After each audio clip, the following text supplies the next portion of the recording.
नमस्कार दोस्तों, 7 अक्टूबर की सुबह जब पूरा इजराइल सो रहा था और उस वक्त एक आतंकी संगठन हमास ने अंधाधुंध इजराइल के ऊपर मिसाइलें दागना शुरू कर दिया।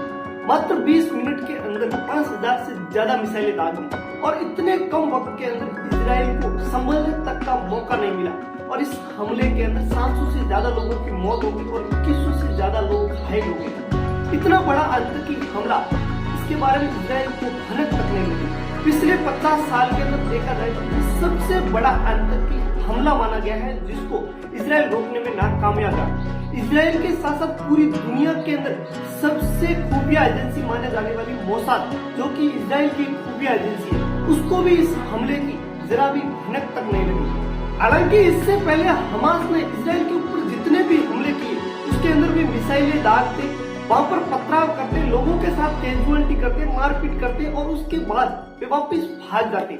लेकिन इस बार उन्होंने ऐसा नहीं किया।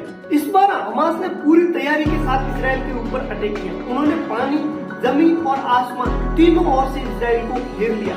ये पहली बार ऐसा हो गया है कि इजराइल को इतने बड़े हमले की उम्मीद तक नहीं थी। आखिर हमास का इजराइल के ऊपर इतना बड़ा हमला करना, इजराइल के ऊपर 5000 से ज्यादा मिसाइलें दागना, इसके पीछे क्या रीजन है? हमास और इजराइल के बीच में असल में विवाद क्या है? चलिए जानते हैं इस वीडियो के अंदर। इजराइल और हमास के विवाद की शुरुआत आज से करीबन 75 साल पहले, यानी कि इजराइल के बनने के साथ ही शुरू हो जाती है। उस वक्त यूरोप के अंदर यहूदियों पर बहुत सारे अत्याचार हो रहे थे, उनकी मारपीट हो रही थी और उनका नरसंहार हो रहा था। तो यहूदी भाग के फिलिस्तीन के अंदर आने लगे, क्योंकि फिलिस्तीन उस वक्त ईसाई, मुसलमानों और यहूदियों के लिए सबसे पवित्र और धार्मिक स्थान था। और जैसे जैसे यहूदी वहां पर अधिक संख्या में आने लगे और वहां पर यहूदियों की संख्या बहुत ज्यादा होने लगी, तो वहां पर रहने वाले स्थानीय लोगों ने उनका विरोध करना शुरू कर दिया। और दूसरे विश्व युद्ध के दौरान यहूदियों का बहुत मात्रा में नरसंहार हुआ। तो ऐसे में यहूदियों के लिए एक अलग देश की मांग तेज होने लगी और उस वक्त पूरे फिलिस्तीन के ऊपर ब्रिटिश सरकार का राज था। तो ब्रिटिश सरकार ने पूरे फिलिस्तीन को 2 भागों में बांटने का फैसला लिया, एक यहूदियों के लिए अलग देश और दूसरा फिलिस्तीनियों के लिए एक अलग देश। ऐसे ही आगे चलते हुए 1948 के अंदर फिलिस्तीन के अंदर यहूदी नेताओं ने अपने अलग देश इजराइल की घोषणा कर दी। और जैसे इस देश की घोषणा होती है तो वहां के पड़ोस के देश मिस्र, जॉर्डन, सीरिया और इराक ने इसके ऊपर हमला बोल दिया, जिस हमले को इस यहूदी देश इजराइल की स्वतंत्रता संग्राम भी माना जाता है। और इस स्वतंत्रता संग्राम के दौरान इजराइल ने करीब 7.5 लाख से ज्यादा फिलिस्तीनियों को देश से बाहर कर दिया, बेदखल कर दिया। उनको पड़ोस के देशों में जाकर के शरण लेनी पड़ी।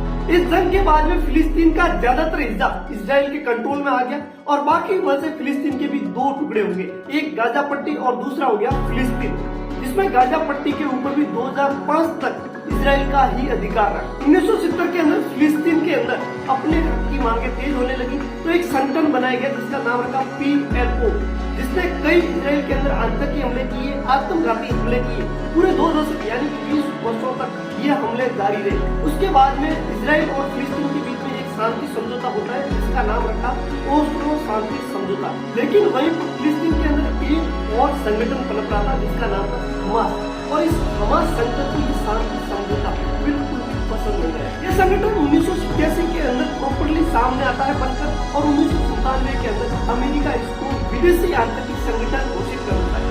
और आज के दिन में जब 2005 के अंदर इजराइल ने गाजा पट्टी से अपना अधिकार हटा दिया, तो वहां पर हमास ने अपना कंट्रोल जमा लिया और वहीं पर ये पलता बड़ा होता रहा और वहीं से आज इजराइल के ऊपर इतने बड़े आतंकी हमले को अंजाम दिया। हमास ने अपना एक ही टारगेट रखा है, इजराइल को नेस्तनाबूद करना, इजराइल को नामो निशानों को मिटाना और उसको इस्लामिक स्टेट के अंदर कन्वर्ट करना। दोस्तों, इस प्रकार के बड़े हमले और इस विवाद को जान करके आपकी क्या राय है? कमेंट बताइए और शेयर कमेंट वीडियो के लिए हमारे चैनल को सब्सक्राइब